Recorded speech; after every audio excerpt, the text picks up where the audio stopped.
Hello friends, आज की इस वीडियो के अंदर हम लोग प्रश्नावली 54 को सॉल्व करने वाले हैं। तो बने रहिए एंड तक और चैनल पर नए हो तो सब्सक्राइब कर लो। चलो पहला नंबर क्वेश्चन से हम लोग स्टार्ट करते हैं। देखो क्वेश्चन में क्या बोला गया है कि कुछ वस्तुओं के नाम दिए गए हैं, बताइए कि वे समतल है या फिर वक्रतल। तो यहाँ पे हमारा जो लिखना है समतल और वक्रतल में अलग अलग तरीके से लिखना है। देखो वक्रतल क्या होता है, जब हमारा कोई भी प्लेन नहीं हो तो उसको हम बोलते हैं वक्रतल। जैसे अगर यदि कोई हमारा समतल होगा तो उसको हम बोलेंगे समतल, यानी सिंपल होगा, सीधा होगा। ठीक, कहीं पे भी वो हमारा उखड़ा उखड़ा नहीं होगा या फिर वो हमारा सीधा एकदम प्लेन होगा। ठीक, तो उसको हम लोग बोलते हैं यहाँ पर समतल। तो इसमें हम लोगों को चूज़ करना है। तो देखो ब्लैक बोर्ड का पृष्ठ सतह, अब बताओ कि ब्लैक बोर्ड का जो पृष्ठ सतह होता है वो क्या होता है, पूरा समतल होता है। तो ये जो हमारा पहला नंबर लिखा जाएगा आंसर इसका, ये समतल हो जाएगा। अब देखो ख नंबर में क्या लिखा गया है। तो देखो ख नंबर में बोला गया कि पुस्तक के पृष्ठ सतह, ये देख लो पुस्तक ये कैसा है, ये भी हमारा प्लेन है तो लिखेंगे ये समतल। चलो गौ नंबर का प्रश्न है यहाँ पे गोले के पृष्ठ सतह।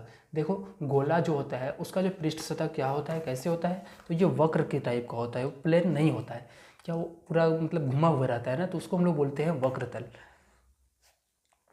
चलो गौ नंबर का प्रश्न है पोस्ट कार्ड की पृष्ठ सतह, कोई भी कार्ड हो वो भी हमारा क्या होता है, पूरा प्लेन होता है ना, तो ये भी हमारा एक समतल हो जाएगा। चलो 9 नंबर का प्रश्न है और इसमें बोला गया है सेब के पृष्ठ सतह। देखो सेब का जो पृष्ठ सतह होता है वो भी हमारा क्या होता है, सेब तो हमारा गोलाकार का होता है और ये गोल आकार होने के कारण ये हमारा क्या होगा, वक्रतल होगा। तो 1 नंबर भी हमारा हो जाएगा वक्रतल।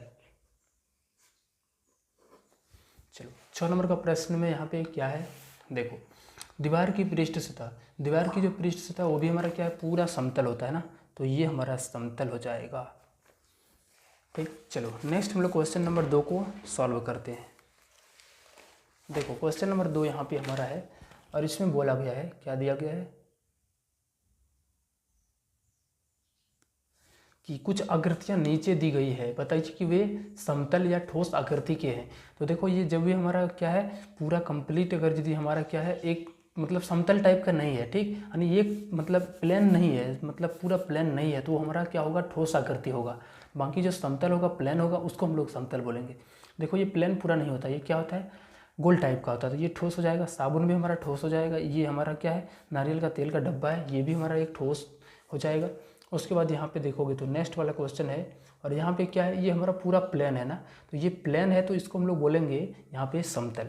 तो ये समतल यहाँ पे लिखेंगे, इसमें भी हमारा समतल हो जाएगा। ये ठोस है क्योंकि ये प्लेन सिर्फ नहीं है, इसमें घुमा हुआ भी है, ये भी हमारा ठोस है, ये भी ठोस है, ये प्लेन है, ठीक है, ये समतल है, ये भी हमारा ठोस है और ये भी हमारा ठोस है। तो यहाँ पे लिख देना है, ठीक, हम पहले से यहाँ पे भर दिए थे। चलो नेक्स्ट हमारा यहाँ पे क्वेश्चन बोला गया कि खाली स्थानों में बिंदु रेखाखंड समतल आकृति या ठोस आकृति भरें। इसमें हम लोगों को 3 चीज़ भरना है, एक पहले बिंदु, दूसरा रेखाखंड, तीसरा समतल आकृति कि किस तरीके से है। देखो घनाभ का जो पृष्ठ सतह होता है वो क्या होता है, एक समतल होता है, ठीक है ना, तो क्या होता है, ये समतल होता है। तो यहाँ पे लिख देंगे समतल, पहले में जो आंसर लिखा जाएगा वो समतल हो जाएगा। आप लोग लिखेंगे यहाँ पे समतल, 3 का ख में लिखेंगे समतल। चलो ख नंबर प्रश्न को देखते हैं और इसमें हम लोग देखेंगे यहाँ पे क्या है कि ट्यूबलाइट है। ट्यूबलाइट हमारा क्या है, एक रेखाखंड है, ठीक, वो क्या होता है पूरा इससे हमारा बना हुआ रहता है ना, तो इसको हम लोग बोलते हैं रेखाखंड टाइप का। तो ये हमारा हो जाएगा इसका रेखाखंड। तो ख नंबर में भर देंगे रेखाखंड।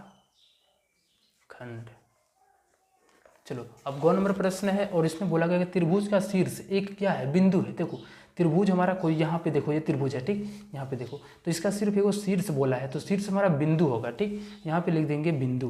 दूसरा आयत की भुजा एक है, आयत का एक भुजा हमारा क्या है, ये हमारा कोई भी भुजा है, तो ये हमारा रेखाखंड भी है, तो यहाँ पे रेखाखंड भर देंगे।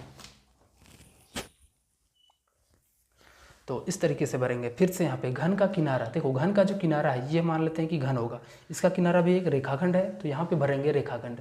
घन का शीर्ष, इसका शीर्ष देखेंगे तो ये सिर्फ एक हमारा बिंदु होगा, ठीक है ना, तो यहाँ पे बिंदु भर देंगे।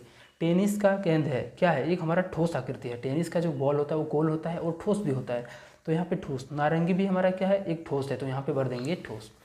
चलो यहाँ पे क्या क्वेश्चन में है कि आकृति में सभी शीर्ष बिंदुओं को लिखें। इसमें शीर्ष क्या है वही लिखना है। ठीक, देखो शीर्ष हमारा क्या होता है, जहाँ पे दो रेखा आपस में मिल जाते हैं, ये रेखा और ये रेखा, देखो अपने आपस में यहाँ पे मिला हुआ है। उसी तरीके से इसको देखेंगे तो यहाँ पे मिला हुआ है, यहाँ पे मिला हुआ है, तो इसमें 3 टोटल शीर्ष हो जाएंगे, पहला ए, दूसरा बी और तीसरा हमारा सी हो जाएगा। इसमें देखोगे तो यहाँ पे मिल रहा है सिर्फ 2 रेखा एक जगह पे, तो ये हमारा सिर्फ इसमें ये हो जाएगा। इसमें देखो यहाँ पे 2 रेखाएं सिर्फ बी पर मिल रहा है, तो ये हमारा शीर्ष बिंदु हो जाएगा। इसमें बोला है निम्नलिखित आकृतियों में रेखाखंडों के नाम लिखें। देखो रेखाखंड होता है हमारा लाइन होता है, जो हमारा क्या होता है, जिसका मतलब यहाँ पे 2 बिंदु अंत होता है। तो देखो ये और बी में जाके ए इधर और यहाँ पे बी दोनों हमारा क्या है, एक तरीके से समाप्त हो गया, तो ए बी जो हो जाएगा ये हमारा एक रेखाखंड हो जाएगा। उसी तरीके से यहाँ पे ए डी भी हो जाएगा, डी सी भी होगा, तीसरा हमारा यहाँ पे बी सी भी हो जाएगा। ठीक, चौथा 4 टोटल हो जाएगा। सेम तरीके से यहाँ पे देखेंगे तो ये हमारा एक ए सी होगा, दूसरा बी सी होगा, ये ए बी होगा। कॉमा लगा करके इस तरीके से लिखना है। यहाँ पे देखो तो ये बी सी हो गया पहले एक, दूसरा हमारा यहाँ पे ए बी हो गया, बी सी ए बी हो गया, ए डी हो गया, डी सी हो गया। अब देखो यहाँ पे हम क्या करेंगे, फिर से देखो यहाँ पे रेखा बन रहा है, कहाँ से, तो पी और सी ये भी दोनों आपस में रेखाखंड है, तो यहाँ पे लिखेंगे पी सी, ए पी भी हो जाएगा सेम तरीके से, ये बी पी भी हो जाएगा, और यहाँ पे एक डी पी जो हमारा ओ भी हो जाएगा।